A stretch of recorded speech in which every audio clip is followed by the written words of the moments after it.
Special about Education. I'm Andrea Masterson.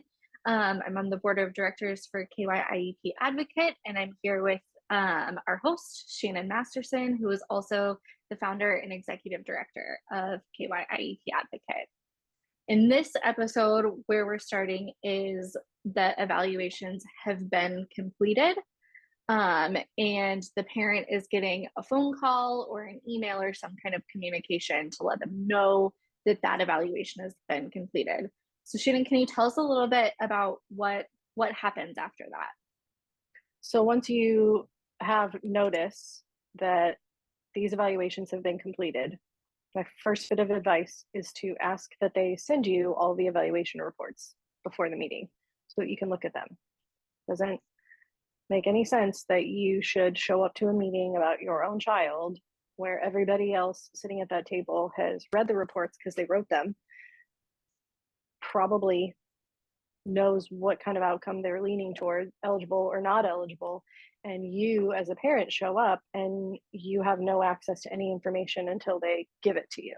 And they're going to print you a report that is not short because it is everybody's evaluations and their own assessment of the value of the information in their evaluations all together in one report. So the opportunity, whether or not you understand everything in it, to have that document ahead of time. So at minimum, if they start talking general intelligence, you'll know. I can go to page 6 for general intelligence. I've seen that heading. Or you know the document, you're familiar with it enough that if somebody does reference page 8, you're like, oh, I did see tables and charts on that or something. So even if you haven't made sense of all the information in it, you're able to have it in your hands and be able to look at it, especially if you're in a virtual meeting, getting that sent to you ahead of time so you can look at it instead of them sending everything after the meeting. That helps ensure your meaningful participation as a parent in this process. And something that we probably should have talked about in some of the past episodes that is also important is part of that process of getting those documents and having the chance to look them over would be expect that if your native language is not English, you should be getting those in your native language. And when you get into this meeting, you'll have a chance to ask questions. It'll be a discussion. You'll get kind of some interpretation. Anything else to kind of think about as far as that meaningful participation piece of it? When you do get the assessment results and you get that report, if your child is seeing somebody outside of school, so if you're seeing a psychologist who can review assessment results, maybe they don't give the assessments, but have they looked at these assessments before and they can explain to you what these numbers mean and why they're important? That could be really helpful. If you're seeing an outpatient OT, PT, or speech, so occupational therapy, physical therapy, or speech therapy, those professionals all do their own assessments anyway, so they're very familiar with the assessments that are being done. Maybe they don't do that specific assessment that the district did, but they understand a standard score. They understand what you're looking at and standard deviations. And no, it's not really important that you know all the math that goes behind them, but when you're talking about making sure that you have an understanding of how these scores came to be and why they're important, it can be helpful if you have access to somebody outside of school to just say, hey, first of all, does this look reasonable? Does this look like the kid that you see? And can you help me kind of understand so that when I go to this meeting, I've got some good baseline knowledge about what we're talking about. Is that normal for you in your occupational therapy line of business for parents to have you look over these things or ask questions or anything like that? I can imagine that some parents might be like, I don't want to make you do more, and it's something like that. But is that kind of a normal part of your job? Yeah, it is.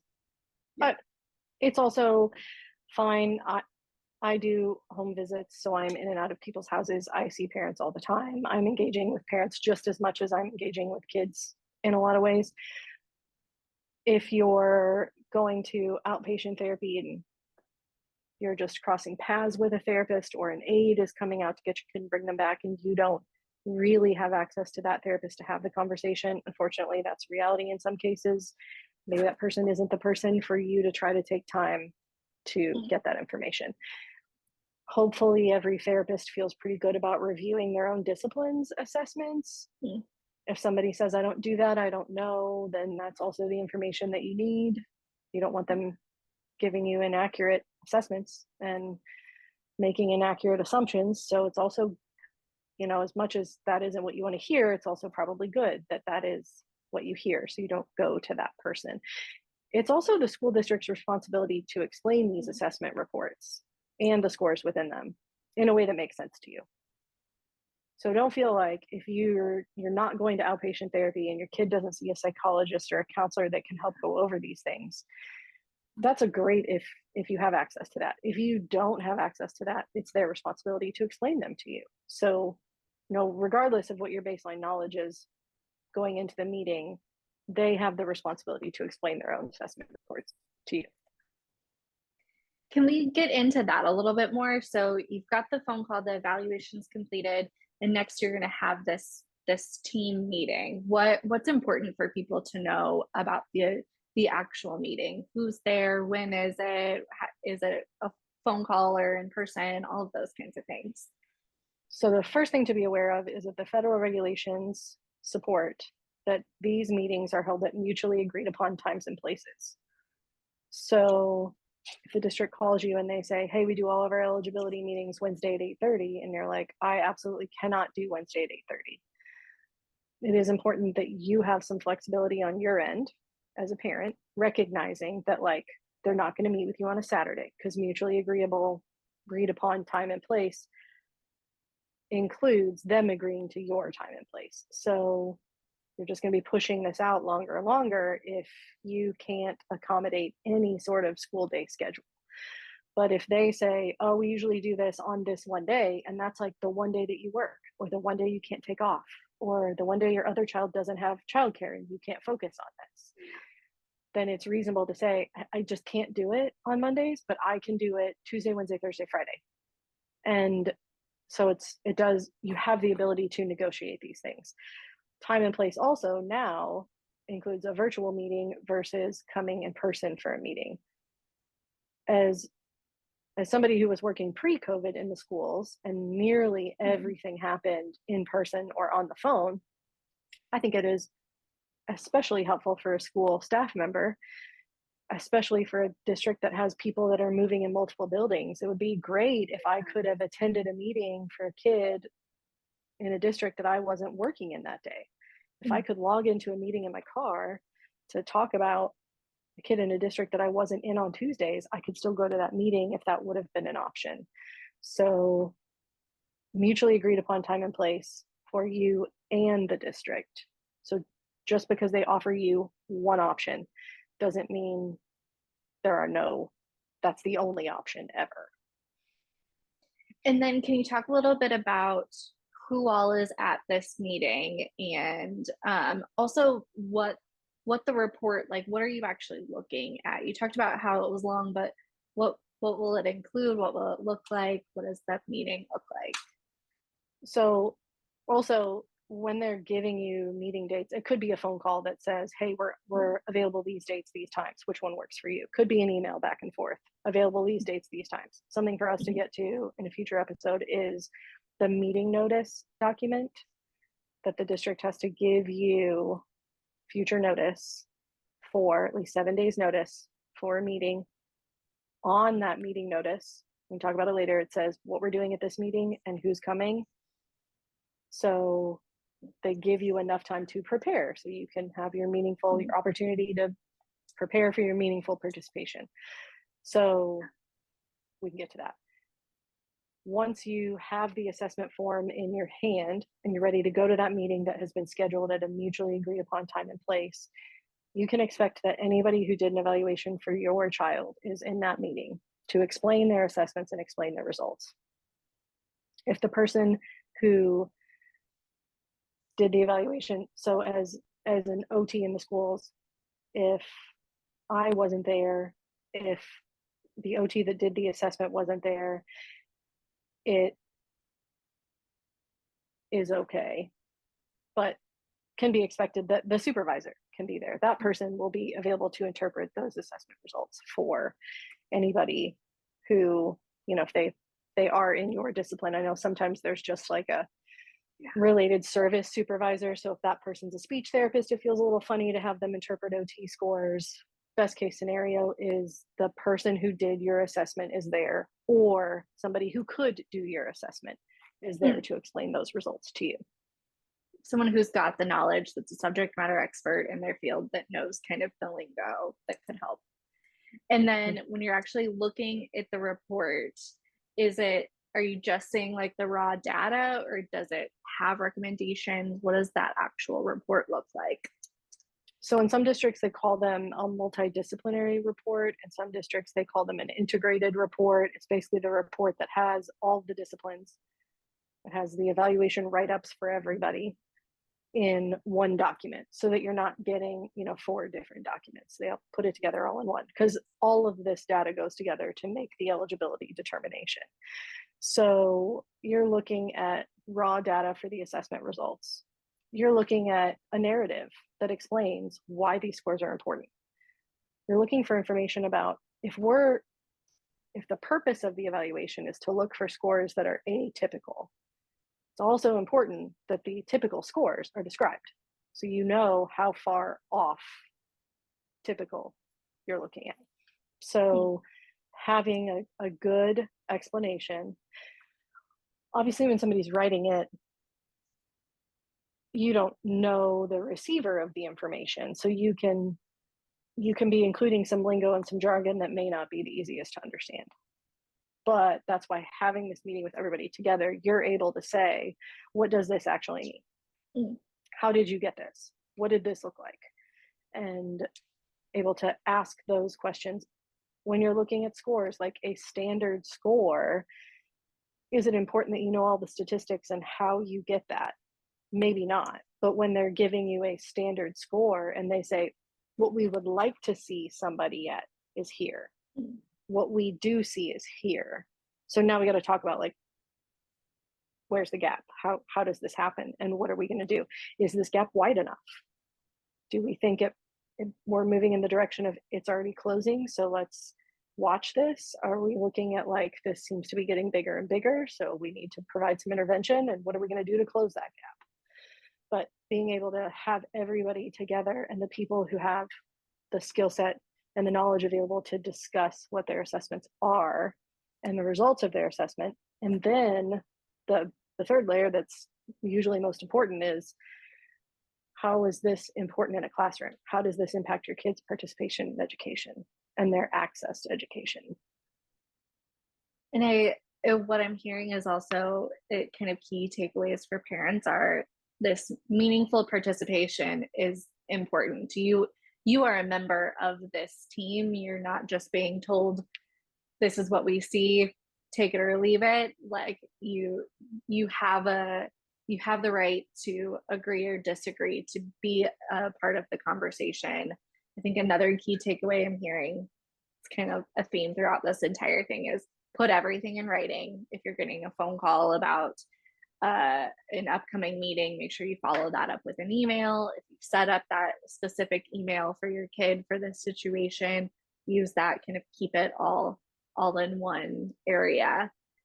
um but I think that piece about, like, at the end of the day, you have this conversation, you feel like you understand what is in this report, you've got the ability to agree or disagree with it, right? How does it get kind of wrapped up at the end there? So after you review everybody's report, what their recommendations are, what they think is or is not impacting education, how those things all go together. For every eligibility category that you listed on the consent to evaluate, that form is completed. So there'll be an eligibility form for those 13 areas. And based on that assessment data, the team fills out this form and answers the yes, no, or needs more info questions. So as a result of all these discussions, you then have a student who is eligible for services or not eligible for services.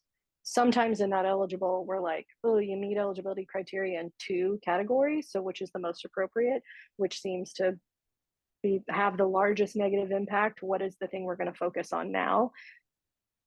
In some ways, it kind of doesn't matter. In some ways, it really does matter. But in some ways, it doesn't, because you already have the data that says negative impact here, negative impact here. We're addressing both of them because we have the data that supports that, regardless of the eligibility category. But Mhm. at the end of the meeting, you're looking at a student who is eligible or not eligible for services. And then as a parent, you get to say, I agree with the eligible or not eligible, or I disagree with the decision based on the data that was provided. So the assessments, if you're looking at these assessments and you're like, this just doesn't sound like my kid, then that's the point where you are moving forward with formally disagreeing with the assessment results. And so put a pin in that and then look for the next episode where we'll get into what happens when you disagree with the results. If you do agree, that's pretty standard. Now you're going to move into the process of drafting an IEP, or you've agreed your kid is not eligible. We're good. We're going to move on from there. And we'll get into both of those things in other episodes. But specifically, if you are at the point where you are disagreeing, jump ahead to the disagree episode, and we'll dig in more to that. Anything else you can think of? The disagree episode is independent educational evaluation. Page Thank 4, you. procedural safeguards, if you'd like to read ahead. Anything else? Any other kind of key takeaways from just this evaluation meeting that's happening after the evaluation's done? I think one of the really great things as a parent starting this process with knowledge about the process, because that's the other thing. One of the biggest purposes of putting this out and explaining it in a way that makes sense to people is that you cannot expect accountability in a process that nobody tells you about. So now that you have knowledge about what to expect as you move through this process, the district also now has knowledge about this is so like knowledge about knowledge. They know how well informed you are. And it's super unfortunate, but happens a lot, that once they recognize that you've read the procedural safeguards, that you have a good understanding of your rights, that you actually expect to participate in these meetings, then things may look different. So imagine starting this process from the beginning, being proactive and saying, any document or assessment report that's going to be reviewed in this meeting, send it all to me ahead of time.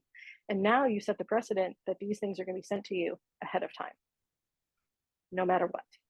And sure, that's not really common practice in our state. It's not a requirement in our state. So you probably need to ask for that every time.